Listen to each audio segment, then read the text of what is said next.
মানুষ বড়ই বিচিত্র প্রাণী। সব সময় লড়াই করতে থাকে, সব সময় চেষ্টা করে যাতে সেই শ্রেষ্ঠ হয়, চেষ্টা করে যাতে তার সামনে সবার মাথা নত হয়। তাই সবার আগে শক্তি অর্জন করার চেষ্টা করে। সে শক্তি অর্জন করেও নেয়, আর তারপর ভয় দেখিয়ে সবাইকে নিজের সামনে নত করে।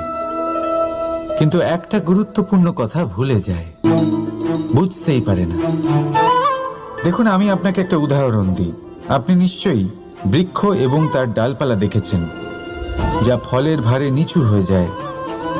ফল পড়ে গেলে আবার সে উঠে যায়, তারপর আরও একটা ফল হয়, সেটাও পড়ে গেলে আবার উঠে যায়। সর্বদা নত থাকে না। কখনো হাঁটতে গিয়ে আপনি নিশ্চয়ই দেখে থাকবেন যে আপনার পা কোনো ফুলের ওপরে পড়লে তা নত হয়ে যায়, কিন্তু